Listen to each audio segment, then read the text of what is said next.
मसीह खुदावन में आज की सुबह आप सब पर सलामती हो। मैं पास्टर सुहेल जॉन एक बार फिर मॉर्निंग डिवोशन के साथ आप सबकी खिदमत में हाजिर हूँ। हम सीख रहे हैं बरकतों की बेकदरी। खुदा के लोगों, हमने कल जहाजी पर बात की, आज सुबह हम यहूदा अस्करियोती पर बात करना चाहेंगे। ये मसीह खुदावन का शागिर्द था और मसीह खुदावन का शागिर्द होना बहुत बड़ी बात है।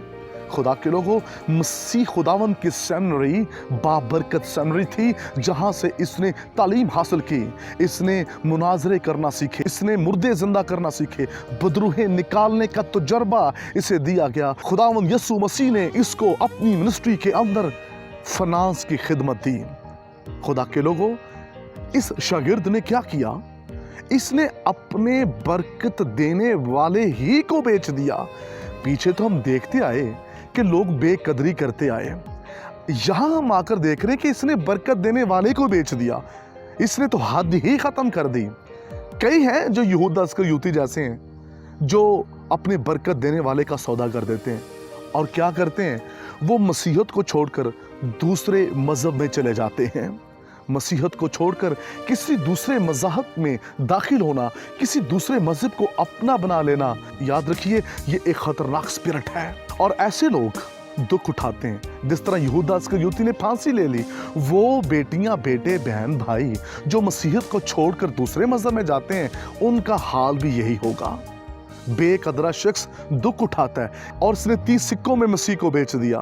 कभी कभार ऐसा भी होता है, हमारे दरमियान ऐसे लोग होते हैं जो पैसों के लिए अपना ईमान तक बेच देते हैं, पैसों के लिए अपने बरकत देने वाले को बेच देते हैं। खुदा के लोगों, हमें बरकतों की कदर करनी है, हमें बरकत देने वाले की कदर करनी है। यहूदा अस्करियोती को जिसने बरकत दी, जिसने खड़ा किया, जिसने खिदमत दी, इसने उसी को 30 सिक्कों में बेच दिया।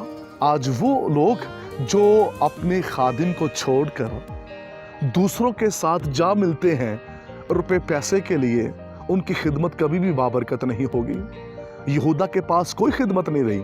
जो अपने खादिम को छोड़कर पैसों के लिए दूसरों के साथ जुड़ जाता है, ओहदों के लिए दूसरों के साथ जुड़ जाता है, उसकी खिदमत कभी बाबरकत नहीं होगी। ऐसे ही बनी कोरा का कबीला था, उसने अपने खादिम मूसा की कदर ना की और उन्होंने कहा अब हम अपना ही मज़बा सजाएंगे। और बेकदरा जो बनी कोरा का कबीला था, लिखा है कि उनको ऐसी सज़ा मिली कि ज़मीन ने अपना मुंह खोल दिया और वो पूरा का पूरा कबीला वर्शिप के दरमियान ज़मीन के नीचे चला गया। आज ऐसे लोग जो चर्चों से लड़ झगड़ कर अलग होकर अपना अलग चर्च बना रहे हैं गली गली में, याद रखिए वो जिंदा चर्च नहीं है। वो बनी कोरा के कबीले की तरह ज़मीन के नीचे वाला चर्च है और ज़मीन के नीचे वाले चर्च में रूहुल कुद्स की आग नहीं आती। आग उसी पर आती है जो ज़मीन के ऊपर चर्च होता है। आज बड़े अफसोस के साथ मुझे कहना पड़ रहा है, गली गली में कुछ ऐसा ही हो रहा है। अपने रूहानी बाप की मुखालफत, अपने खादम के खिलाफ खड़े हो जाना और फिर रात को कहना मुझे पाक रूह ने कह दिया है, और रातों रात विजन मिल जाता है और चंद लोगों को साथ मिलाकर चर्च ओपन कर लेते हैं। ऐसे लोग मुआशरे के लिए, कलीसिया के लिए खतरनाक हैं, क्योंकि ये लोग बेकदरे लोग हैं। बेकदरे लोगों से बचिए। जितने आज शुभ कलाम सुन रहे हैं कलीसिया के लोग, बचिए।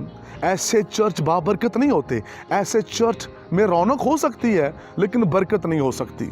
आइए आज सुबह हम बरकतों की कदर करने वाले बन जाएं। आइए हम बरकतों की कदर करें। खुदा के लोगों, हम बेकदरी से बाहर निकल आएं। हमने इस पूरे सेशन के अंदर सीखा कि बरकतों की बेकदरी करने वाले किस तरह दुख पाएंगे। हम कल सीखेंगे बरकतों की कदर करने वाले कितनी बड़ी तरक्की करते हैं। खुदा आपके साथ हो। मेहरबान आसमानी बाप, मेरी दुआ है कलाम सुनने वाले बरकत पाएं और बेकदरी से निकलकर बरकत में दाखिल हो जाएं। यीशु के नाम में आमीन।